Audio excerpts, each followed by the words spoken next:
And welcome back. Right now it is 9:13. Well, here in South Louisiana, August is when our heat and humidity is at its worst. And it's not just uncomfortable, but it can be dangerous if you're not taking precautions. Dr. Sarah Schwertner, she joins us now with the Primary Care Plus and more important reminders on tips on keeping yourself and your loved ones safe. And let's first talk about the difference between heat stroke and heat exhaustion. What are the differences between the two? Well, both are serious conditions. Heat exhaustion begins with muscle weakness, a headache, possibly fainting, and also excessive sweating. You want to move somebody to a cool, air-conditioned place, give them some cool fluids, try to get their body temperature down with cold compresses, and this is important because it can progress to heat stroke. Heat stroke is a worse condition where someone stops sweating and also their body temperature rises to 103 degrees.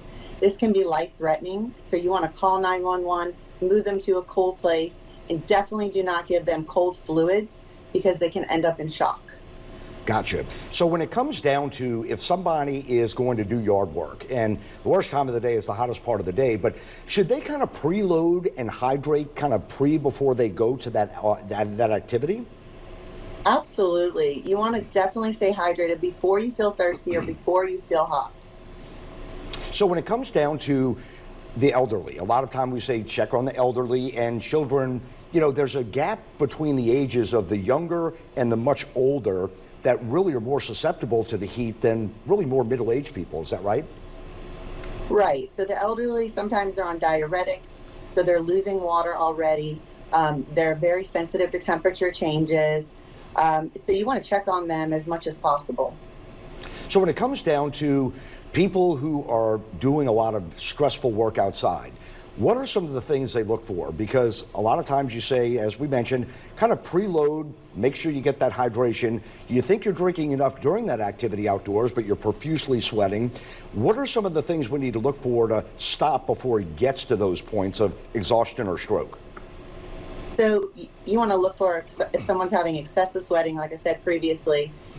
If they're starting to get confused, sometimes they lose consciousness, and also you want to make sure that they're staying in the shade as much as possible. Something that really is kind of near and dear to me is every year we hear these tragic stories of a child left in the backseat of a car or a pet left in the backseat, and 99% of the time it's not a happy ending. Heat in the car really rises quickly, and that can bring on excessive heat stroke or exhaustion very quickly. Talk about that and things that we really need to pay attention to with really indoors like vehicles that can cause a lot of death. So you want to make sure that you're not leaving anyone in a vehicle without the air conditioner on, even if you're just running into the store for a short period of time. The body temperatures in infants and in the elderly, those are the two most sensitive ones, they will rise quickly. Also, you want to make sure that if you don't have air condition, you have the windows completely down so there's airflow going back and forth through the car. Gotcha. So again, let's take away a few things here. First of all, you need to stay hydrated. Is Gatorade a good thing to use? I mean, they say there's a lot of, potassium, and it really helps your hydration.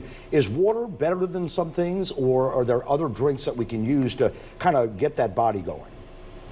So Gatorade, Powerade, some of those drinks that have electrolytes are great if you're sweating a lot profusely, but also you want to use both. You really want to use water and some of the sports drinks because you're not only losing water, you're also losing those electrolytes. Sure. Okay.